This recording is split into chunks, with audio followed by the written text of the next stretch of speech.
wa ta'ala untuk kita semuanya, sehingga alhamdulillah sampai pada kesempatan pagi hari ini, khususnya kita yang hadir di dalam majelis pengajian ini, insya Allah masih diberikan ketetapan iman, amin, Islam, amin, kepada Allah Subhanahu wa ta'ala, amin ya rabbal alamin. Hadirin hadirat muslimin muslimat, bapak-bapak dan ibu yang dimuliakan Allah, yang hari ini, pagi hari ini, sebelum saya lebih lanjut ngobrol bareng, terlebih dahulu saya ingin menyampaikan permohonan maaf yang sebesar-besarnya. Karena yang pertama, siang hari ini, pagi hari ini, kalau diukur dengan kondisi kesehatan saya ini sudah hampir 2 bulan tidak istirahat. Saya keliling ngaji dari mulai Indonesia Timur, tepatnya di NTT, Kota Soe, Kabupaten Timur Tengah Selatan. Dari sore saya lanjut Surabaya, Kebumen Pati, Pati Jambi, Jambi Palembang, turun lagi saya ke Indonesia Timur, tepatnya ke Wamena, Papua. Dari Papua istirahat sehari di rumah, saya langsung terbang menuju Kalimantan Timur, Kutai Kartanegara. Dari Kutai Kartanegara saya nggak pulang karena dari Samarinda tidak ada penerbangan ke Batam, jadi saya harus melalui Jakarta dulu. Jadi dari Jakarta terbang, alhamdulillah semalam saya sampai di sini, dijemput sama Yai Haikal, sampai di hotel. Yai Haikal rupanya pengen banyak ngobrol, saya sudah ngantuk duluan. Saya bilang, Yai ngobrol besok lagi aja. Semalam saya tidur dan alhamdulillah saya bisa ngorok. Kalau ngorok itu ya dulu anak lagi. Orang tidur ngorok itu berarti tandanya tidurnya enak. Nah, bapak-bapak dan ibu sekalian, siang hari ini saya membawa 2 teman saya. Yang pertama adalah Mas Dodi Setiawan, atau yang lebih dikenal dengan Dodi Zebot. Beliau seorang sutradara senior. Kalau bapak-bapak ibu-ibu pernah nonton sinetron Para Pencari Tuhan, Deddy Mizwar, beliau sutradaranya. Ada lagi sinetron Lionti, beliau sutradaranya. Ada lagi film Bunda, Christine Hakim, beliau sutradaranya. Dulu pernah garap film Cut Nyekti, beliau asisten sutradara, waktu itu masih muda. Saya bawa ke sini sama satu lagi teman saya namanya Dr. Muhammad Rahman Syafani Hasim. Beliau ahli filologi, ahli naskah kuno. Beliau saudara saya. Beliau masih cucunya Sunan Gunung Jati. Beliau itu cucunya Sultan keempat Jebol, Sultan Tajul Ashikin, Amir Zainal Muhammad Zainuddin. Kalau saya cucu dari Pangeran Pasaryan, putranya Syekh Khalid. Jadi kalau saya cucu Sultan pertama, beliau cucu Sultan keempat. Hadirin sekalian, kaitannya dengan itu, saya diperintah oleh seluruh Kiai NU, khususnya Pengurus Besar Jamiah Nahdlatul Ulama, untuk membuat film. Filmnya siapa? Filmnya Mbah Muqayyim. Mbah Muqayyim itu kakeknya saya yang mendirikan Pondok Buntet Pesantren. Jadi filmnya judulnya Mbah Muqayyim, sejarah berdirinya Pondok Buntet Pesantren. Yai dan masyayikh PBNU dan pesantren menginginkan sutradaranya yang NU, sebab yang tahu kebiasaannya di pesantren cuma orang NU, maka sutradaranya harus NU. Agak NU saja nggak diterima, agak NU nggak diterima, apalagi kok Muhammadiyah nggak diterima. Jadi sutradaranya harus NU. Maka para kiai menunjuk Mas Dodi Zebot ini untuk menjadi sutradara film layar lebar Mbah Muqayyim. Setelah film Mbah Muqayyim ini selesai, nanti digarap lagi film Sang Kyai 2. Kalau Sang Kyai 1 tokohnya Mbah Hasyim Asy'ari. Kalau Sang Kyai 2 tokohnya kakek saya Mbah Abbas Pondok Gede Pesantren. Wallahi hak demi Allah, Allahi billah, saya yang ngomong. Kalau Syekh Syarif Hidayatullah para wali songo hidup di hari ini, beliau pasti NU. Pasti NU. Kenapa? Karena dari hasil membaca naskah kuno yang dilakukan oleh Pak sama Pak Ahmad ini, ternyata hanya NU yang cara hidup dan beragamanya berpatok pada wali songo. Jadi kita ini penerusnya wali. Nah, hadirin sekalian, siang hari ini dalam pembuatan film Mbah Muqayyim itu, saya akan mengajak salah satu tokoh muda di Batam. Siapa? Ketua timnya saya, ketua tim risetnya Dr. Afan Syafari. Sebelum film ini dibuat, kita akan riset dulu selama 3 bulan. Kenapa? Karena Mbah Muqayyim hidup di tahun 1750. Sementara yang namanya kamera itu adanya tahun berapa? 1864. Jadi harus betul-betul diriset karena belum ada kamera. Nah, maka dari itu saya akan mengajak salah satu kiai muda di sini, yaitu Kiai Eka, untuk terlibat dalam film itu. Nanti insya Allah film itu di-launching besar-besaran karena filmnya film layar lebar, bukan film sinetron. Bukan sinetron. Kalau sinetron itu garapannya pakai kamera biasa.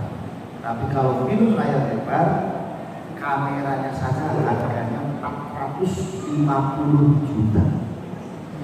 Kalau mau lihat di rumahnya Mas Bobian.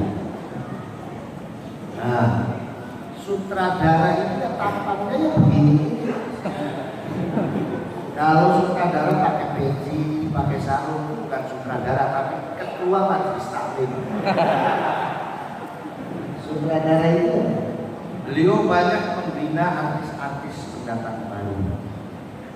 Jadi kalau pengen ketemu artis sama mbahnya dulu. Maka dari itu hadirin sekalian, saya minta siaga doa dari warga Nahdliyin yang ada di Batam, mudah-mudahan film ini bisa terselenggara dan film ini bisa sukses juga. Nanti mungkin ada sambutan dari Kiai Said. Kenapa? Karena Kiai Saidnya sendiri cucunya Mbah Muqayyim. Kiai Said cucunya Mbah Muqayyim.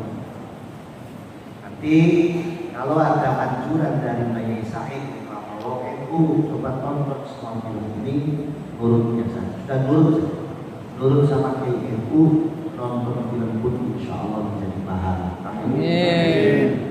Jadi makanya barangkali siang ini saya tidak bisa lama, saya mohon maafkan sebesar-besar. Yang kedua, saya ini datang ke Batam sudah sering sekali. Sering sekali saya di Batam. Antara orang Batamnya yang bosan atau saya yang bosan. Tapi alhamdulillah dari setiap kali saya datang ke Batam ini, saya melihat progres warga NU di Batam itu luar biasa. Pada akhirnya nanti Batam insya Allah akan NU semua. Jadi semangat, jangan kendor, jangan kalah, jangan putus asa, karena kita yang punya sejarah ini. Jadi makanya hadirin sekalian, mohon maaf barangkali saya selalu membosankan orang Batam. Hadirin sekalian, bapak-bapak dan ibu-ibu yang dimuliakan oleh Allah Subhanahu wa Ta'ala, yang terakhir saya mengapresiasi dan mengucapkan selamat pada pengurus kantin yang baru saja dilantik. Pertama, mudah-mudahan niat ghirrah, semangat baik panjenengan semuanya diridhoi oleh Allah Subhanahu wa taala dan pastinya akan membuahkan pahala yang besar. Amin ya rabbal. Hadirin sekalian, bapak-bapak dan ibu-ibu yang dimuliakan Allah Subhanahu wa taala. Siang hari ini kita kumpul di sini di dalam rangka kita sama-sama untuk mensyukuri adanya tasyakur pelantikan pengurus ranting sekecamatan Saribu. Pengurus ranting Jamiyah Nahdlatul Ulama. Judulnya pagi hari ini kita bicara ini. Ada dua pertanyaan yang mendasar yang kerap kali kita temui di lapangan. Pertama, kenapa kita harus memilih ini? Betul atau betul? Kenapa kita ini harus memilih ini? Apa manfaatnya kita ikut ini? Bukankah ini sama dengan Jamiyah lain? Bukankah NU itu sama dengan Muhammadiyah? Bukankah NU itu sama dengan Persis? Bukankah NU itu sama dengan PI? Kenapa kita harus memilih NU? Yang pertama, jawabannya yang perlu kita ketahui, hadirin sekalian, NU itu tidak bisa disamakan dengan Muhammadiyah. NU tidak bisa disamakan dengan Persis. NU tidak bisa disamakan dengan PI. Secara lahiriah keorganisasian, secara manajemen keorganisasian mungkin dia saja NU dengan Muhammadiyah sama, tapi secara batiniah NU berbeda dengan yang lain. Apa yang membedakan? Pertama, faktor karomah dari para kiai dan para ulama yang tidak dimiliki oleh Muhammadiyah, yang tidak dimiliki oleh Persis, yang tidak dimiliki oleh PI. Kita ini punya kalau kita di MU ini terasa tidak terasa dari kecipratan karomahnya para wali. Kita kecipratan karomahnya para muassis Nahdlatul Ulama. Korelasinya dengan apa?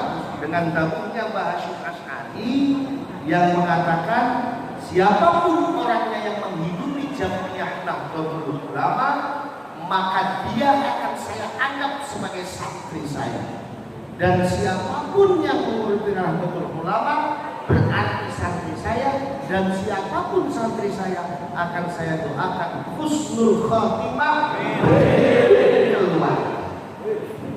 Saya tanya, ada nggak asis Muhammadiyah yang pernah memberikan jaminan amal seperti ini?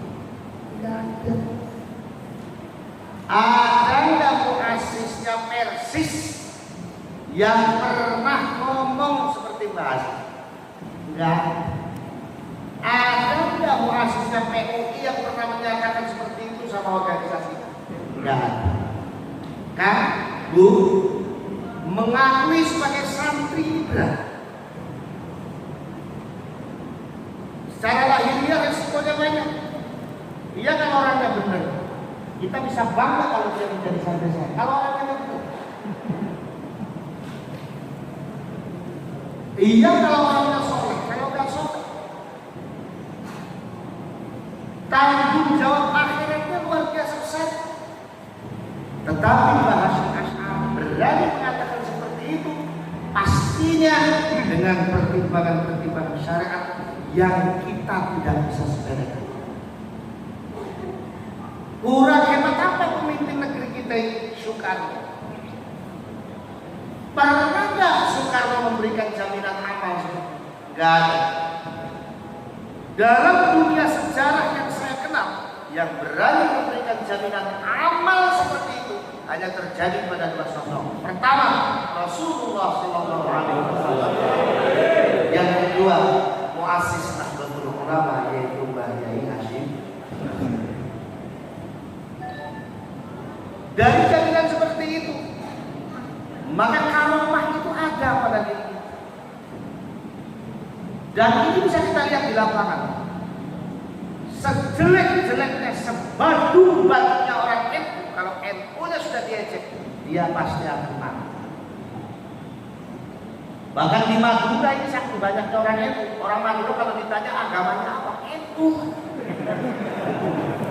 Loh, kalau bukan karena karomahnya Mbah menimbulkan tayakkan, keyakinan pada diri seseorang yang sangkut pautnya dengan dini ya, dengan agama, tidak bisa dilakukan oleh sembarang orang. Dari pengakuan Mbah Hashim seperti itu ada manfaat kedua. Apa? Keilmuan kita tidak munqati. Kalau kita bicara soal sanad keilmuan, sah-sah saja. Walaupun saya tidak pernah nyantri di Mbah Hashim, walaupun saya tidak pernah bertemu dengan Mbah Hashim, kalau saya menyatakan bahwa sanad keilmuan saya jalurnya dari Mbah Hashim sah. Kenapa? Karena pernyataan Mbah Hashim yang mengatakan siapapun yang menghidupi Nahdlatul Ulama akan saya anggap menjadi santri. Jadi pertama, kita mendapatkan karamah, kecipratan karamah dari para wali dan para ulama. Yang kedua, yang terpenting manfaatnya kita berilmu, sanad keilmuannya tidak munqati. Apa keilmuannya? Sanad keilmuan kita ini tidak munqati, ibadahnya maksimal.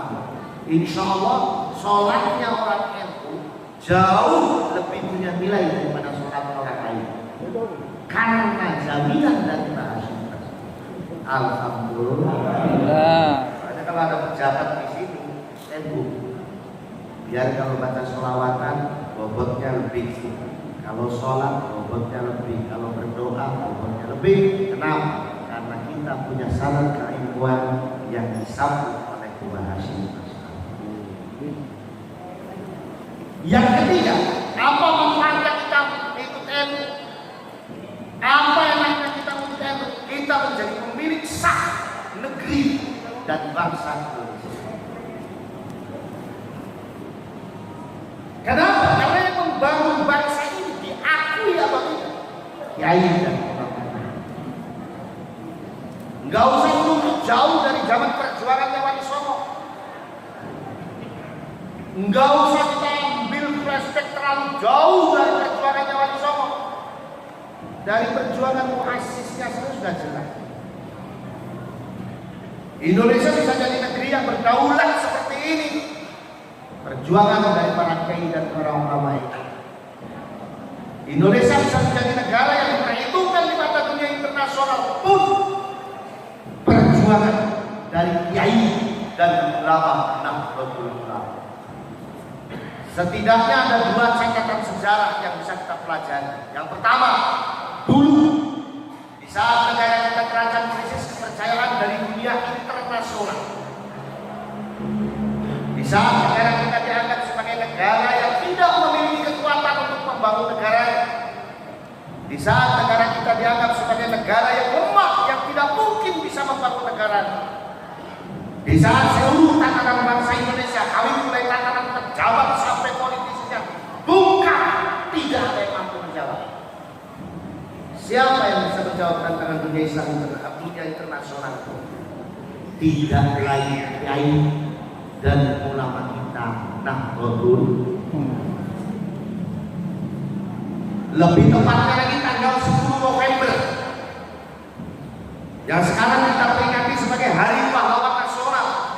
Terebutnya Surabaya dari kekuasaan pasukan sekutu, dikembalikan ke pangkuan Ibu Pertiwi Indonesia atas motor dari almarhumlah Kiai Haji Hashim Asy'ari dan almarhumlah Kiai Abbas Pondok Buntut Pesantren bahasa. Ini adalah momentum sejarah yang sangat diperhitungkan di mata dunia internasional. Kenapa? Sebab sejak saat itu dunia internasional percaya dengan Indonesia, membantu perjuangan Indonesia, membantu kemerdekaan Indonesia, sampai Indonesia menjadi negara yang besar, berdaulat seperti ini. Jasanya siapa? Kiai dan ulama kita Nahdlatul Ulama. Jasanya Nahdiyin. Karena kiai dan ulama NU waktu terang 10 November pasukannya itu santri. Mbah Abbas itu membawa kurang lebih sekitar 1000 santri dari Buntut berperang di Surabaya. Dan perang 10 November itu menjadi falsafah berdirinya bangsa. Jadi kalau melihat dari sejarah, bangsa ini santri ini bangsa. Maka kalau ada orang yang pengen membubarkan bangsa, sama dengan pengen membubarkan santri. Kalau pengen membubarkan santri, urusannya dengan para kiai. Kalau sudah urusan dengan para kiai, jangankan model raimu, masukkan sekutu kepruk kiai kapok datang. Gila banget. Gila banget. Jadi tidak mengada-ngada kalau Maulana Habib Muhammad Lutfi bin Yahya Pekalongan beliau mengatakan, saya tidak mau masuk surga lebih dulu sebelum bangsa masuk terlebih dahulu.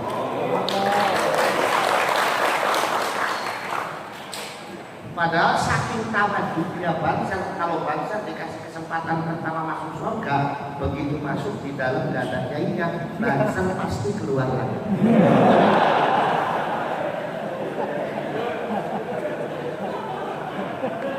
Ditekoi ngopo mas metu meneh gak ono kiaiku.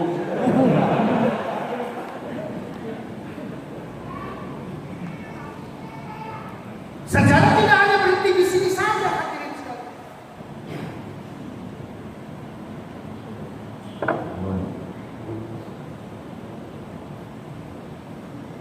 Nah, ini baru namanya panitianya adil. Betul apa betul?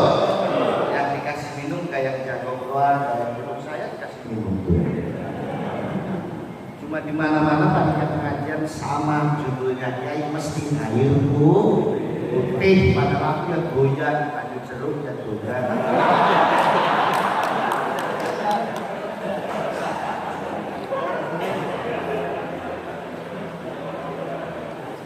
Ini kalau panitia pengajian di Batam juga pengalaman. Biasanya kalau yang belum pengalaman, air putih sama tisu. Ini kan sama halnya dengan menganggap saya udah lumpur.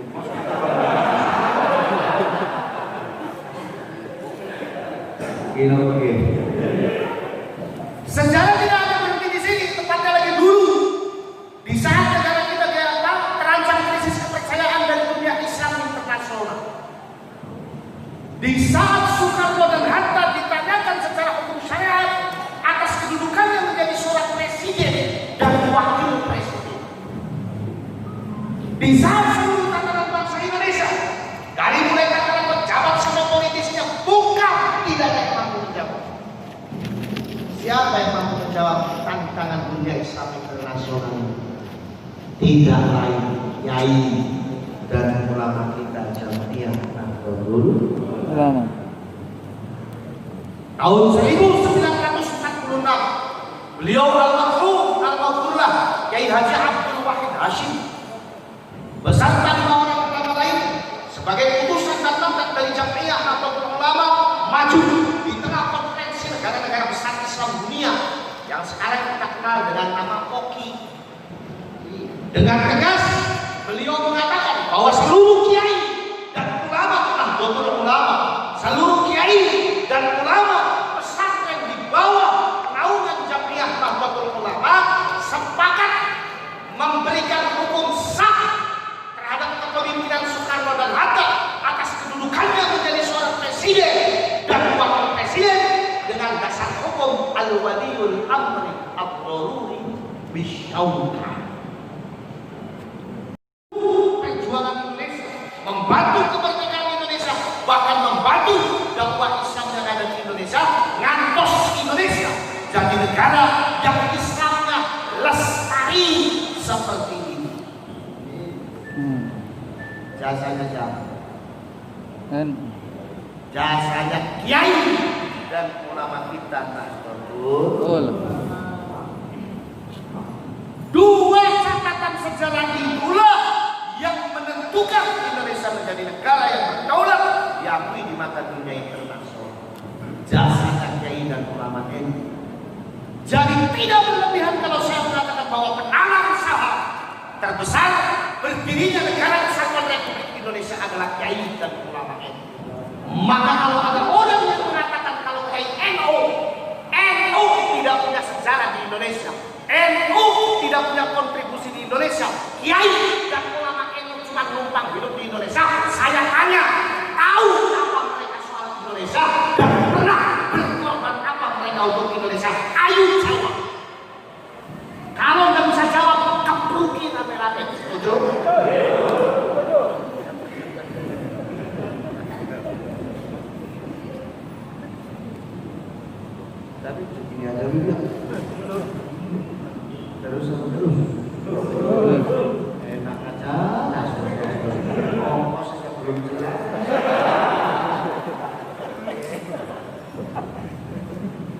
Betul atau betul? Yang membuat Indonesia kiai dan ulama NU. Sementara tantangan kita di hari ini banyak kelompok-kelompok yang menafikan Indonesia. Banyak kelompok-kelompok yang berusaha untuk menghancurkan Indonesia dengan berbagai macam propaganda. Indonesia disebut negara tauhid lah, Indonesia disebut negara kafir lah, Indonesia disebut negara yang tidak berdasarkan hukum Islam lah, Indonesia negara yang tidak berdasarkan Al-Quran lah, dan sebagainya. Mereka tidak pernah tahu sejarah. Orang yang tahu sejarah tahu yang mendirikan negara kita ini adalah kiai dan ulama itu. Kalau kiai dan ulama yang mendirikan negara ini tidak, mungkin tidak. Kiai dan ulama ketika mendirikan Indonesia lepas dari Al-Quran, mungkin tidak. Mungkin tidak. Kiai dan ulama waktu membuat Indonesia lepas dari Gusti Allah, mungkin tidak. Mungkin tidak. Mungkin tidak. Ngomong mungkin saya kaprok ini mukanya.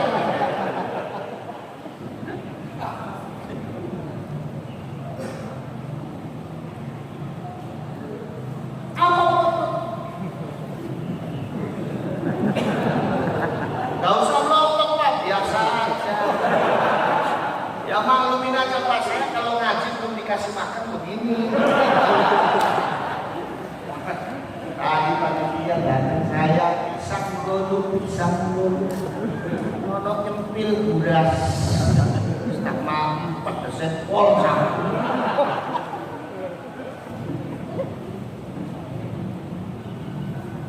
Kiai yang mendirikan bangsa ini tidak mungkin kiai dan ulama NU lepas dari Quran. Tidak mungkin kiai dan ulama NU lepas dari agama. Maka kata kiai dan ulama NU, kiai dan ulama NU di dalam mendirikan negara kesatuan Republik ini berdasarkan dua sejarah perjuangan Rasulullah SAW. Yang pertama sejarah Piagam Madinah. Ini terlalu panjang kalau saya terangkan. Sejarah yang kedua adalah sejarah Fathu Makkah, pembukaan kota Mekah. Ini yang enak saya terangkan. Ketika Nabi Muhammad membuat membuka kota Mekah, kurang apa Rasulullah? Umat Rasulullah jumlahnya sudah jutaan. Sementara orang kafir Quraisy yang ada di Mekah hitungannya tinggal ratusan. Kurang apa Rasulullah ketika membuka kota Mekah? Umat Rasulullah jumlahnya sudah jutaan. Jawara Quraisy semuanya sudah ada di Nabi Muhammad. Makanya ketika Nabi Muhammad datang ke kota Mekah, orang Quraisy di Mekah lari semua. Takut Nabi Muhammad balas dendam. Melihat Rasulullah dengan jutaan umatnya datang, orang Quraisy lari karena takut Nabi Muhammad balas dendam. Tapi kenyataan yang terjadi, apa Nabi Muhammad balas dendam? Ternyata tidak. Ketika beliau melihat orang Mekah lari, beliau dengan lantang memanggil orang Mekah. Kata beliau, orang Mekah, jangan pada lari. Saya kesini mau bersaudara dengan kalian. Orang Mekah, jangan pada lari. Saya kesini mau bersaudara dengan kalian. Sebegitupun orang Quraisy Mekah nggak pada percaya. Dia tetap meninggalkan rumahnya masing-masing dan berdiam diri di bawah-bawah gunung. Rasulullah ngomong orang Mekah, jangan pada lari. Saya mau bersaudara dengan kalian. Melihat orang Mekah tidak percaya, Rasulullah berani memberi 3 jaminan keamanan untuk orang Quraisy Mekah. Kata Rasul, man dakhala fi baitihi fahuwa amin. Siapa saja yang masuk rumahnya sendiri aman. Man dakhala fi baiti Abi Sufyan fahuwa amin. Siapa yang masuk rumahnya Abu Sufyan aman. Siapapun yang masuk rumahnya sendiri dan menutup pintunya aman. Orang Quraisy tetap tidak percaya. Dia tetap meninggalkan rumahnya dan berdiam diri di gunung-gunung. Melihat kondisi seperti itu, apa yang dilakukan oleh Rasulullah untuk meyakinkan mereka? Rasulullah menjemput mereka satu persatu. Ditemui oleh Rasul, Pak, ayo pulang. Itu rumahnya jangan ditinggal. Bu, ayo pulang. Itu ternaknya belum dikasih makan. Saya tidak akan merebut rumah ibu. Saya tidak akan pernah merebut tanahnya ibu.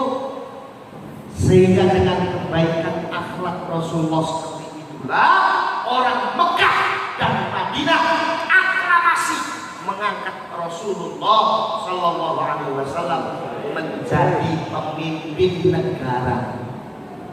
Jadi kalau ada orang ngomong Rasulullah itu menjadi pemimpin negara karena mayoritasnya Islam atau yang memilih hanya orang Islam, itu bagian daripada pengkerdilan atasnya Allah Subhanahu wa Ta'ala yang sudah memberikan pangkat kepemimpinan terhadap kepemimpinan Rasul dengan sebutan rahmatan lil alamin.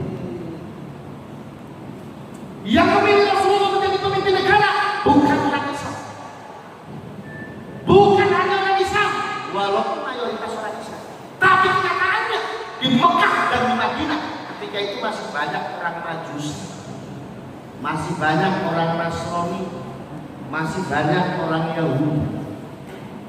Dan Rasulullah sadar betul bahwa yang memilih beliau bukan hanya orang Islam. Lalu apa yang dilakukan oleh Rasul? Rasul menghadap kepada Allah Subhanahu wa Ta'ala. Ketika Rasulullah menghadap, Allah memberikan teguran kepada Rasul, yang teguran ini diberikan Allah bukan karena Rasulullah melakukan kesalahan, tapi sifatnya hanya peringatan dan warning. Apa kata Allah? Di dalam hadis qudsinya Rasul, Allah mengatakan kepada Nabi Muhammad, Muhammad, kamu harus adil pada umatmu. Kalau ada penyit adil berarti ada sesuatu yang belum seimbang, yang harus diseimbangkan oleh Rasulullah. Rasulullah fadana, Rasulullah cerdas. Ketika Allah memberikan teguran seperti itu, Rasul langsung paham. Apa maksudnya? Secara tidak langsung Allah Subhanahu wa Ta'ala memerintahkan Rasulullah untuk membangun keadilan di dalam kehidupan berbangsa dan bernegara. Lalu apa yang dilakukan oleh Rasulullah SAW untuk membangun keadilan di dalam kehidupan berbangsa dan bernegara? Apa Rasulullah menjadikan Al-Quran sebagai hukum negaranya? Ternyata tidak. Apa Rasulullah menjadikan hadisnya sebagai hukum negaranya? Juga tidak. Lalu apa yang dibangun oleh Rasul? Di dalam menuju tingkat keadilan berbangsa dan bernegara, sekali lagi, di dalam menuju tingkat keadilan di dalam kehidupan berbangsa dan bernegara, Rasul tidak menjadikan Al-Quran sebagai hukum negaranya. Rasul sebagai hukum negara, tapi Rasulullah membangun muahadah waqariyah, kesepakatan hidup dalam sektoran hukum dan negara. Di antara yang disepakati, kalau ada orang Mekah Madinah melakukan kesalahan, maka dia akan dihukum sesuai dengan hukum agamanya masing-masing. Maka ketika Rasulullah mohon maaf menyaksi orang Nasrani yang kedapatan mencuri dan barang curiannya lebih dari 1 nisab dengan cara memotong tangan, mohon maaf, ketika itu belum hukum Islam, masih hukumnya kitab Injil. Ketika Rasul menyaksi orang Yahudi yang kedapatan melakukan zina ghairul muhsan dengan cara mencambuknya dan mengasingkannya 1 tahun, mohon maaf lagi, ketika itu belum hukum Islam, masih hukumnya kitab Taurat, yang walaupun pada akhirnya dua-duanya diwahyukan juga di dalam Al-Quran sebagai bukti bahwa Al-Quran kitab pelengkap bagi kitab-kitab sebelumnya. Di dalam menuju kehidupan berkeadilan di dalam berbangsa dan bernegara, sekali lagi Rasul tidak menjadikan Al-Quran sebagai hukum negaranya, Rasul tidak menjadikan hadisnya sebagai hukum negaranya, Rasul membangun muahadah waqariyah.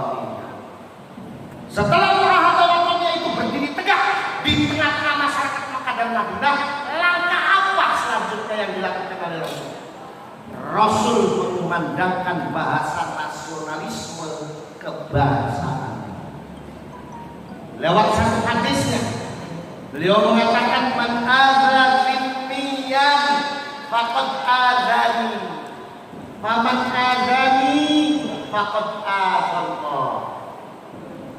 Siapa saja orangnya yang menyakiti orang kafir zimmi. Orang kafir zimmi itu siapa? Orang kafir zimmi itu orang non-muslim yang sepakat hidup damai dengan orang Islam. Itu namanya orang kafir zimmi. Kata Rasul, barang siapa yang menyakiti orang kafir zimmi berarti menyakiti saya. Dan barang siapa yang menyakiti saya berarti menyakiti Allah Subhanahu wa ta'ala. Yang jadi pertanyaan, siapa yang berani mengatakan kalau konteks dikeluarkannya hadis itu adalah bentuk pembenaran Rasul terhadap akidah orang kafir? Enggak ada yang berani. Jangankan kita, muhadditsin min mutaqaddimin hatta mutaakhirin, tidak ada yang berani. Kenapa? Karena konteks dikeluarkannya hadis itu adalah bentuk dari nasionalisme kebangsaan Rasulullah Sallallahu Alaihi Wasallam. Dan ini yang menjadi falsafah besar bagi para kiai dan ulama. Nahdlatul Ulama mendirikan negara Kesatuan Republik Indonesia. Kiai NU tidak memilih Indonesia sebagai negara Islam, bukan karena Kiai NU tidak mengerti Islam. Kiai NU tidak menjadikan Al-Quran sebagai hukum negara, bukan karena Kiai NU tidak paham dengan Quran. Kiai NU lebih memilih muahadah wataniyah karena itu yang diajarkan oleh Rasulullah SAW. Lalu mana muahadah wataniyah kita sebagai bangsa Indonesia? Bentuknya ketakdiran kebangsaan. 1. Pancasila. 2. Undang-Undang Dasar 45. Yang ketiga, Negara Kesatuan Republik Indonesia. Dan yang keempat, Bhinneka Tunggal Ika. Jadi Pancasila syar'i, Undang-Undang Dasar 45 syar'i, Bhinneka Tunggal Ika syar'i, Negara Kesatuan Republik Indonesia syar'i. Wajar kalau kiai dan ulama itu mengatakan hubbul watan minal iman. Pak Abbas pondok pesantren mengatakan hubbul Indonesia al-ibadah.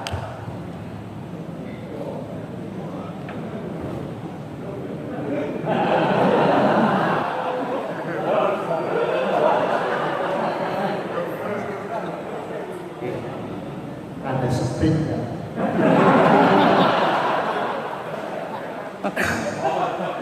Paham? Jadi kalau KNU mengatakan NKRI harga mati syar'i.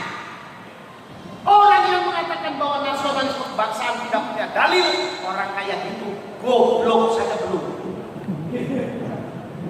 Goblok saja belum, apalagi orang kan goblok dulu baru pinter. Ini goblok saja.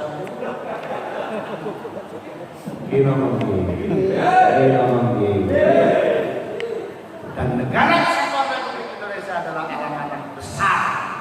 Amanah besar yang dititipkan oleh para kiai NU kepada kita. Alhamdulillah. Nah, orang-orang yang tidak punya sejarah di Indonesia ini yang rebel, pengen merubah Indonesia. Kocorin jenengan itu lebih.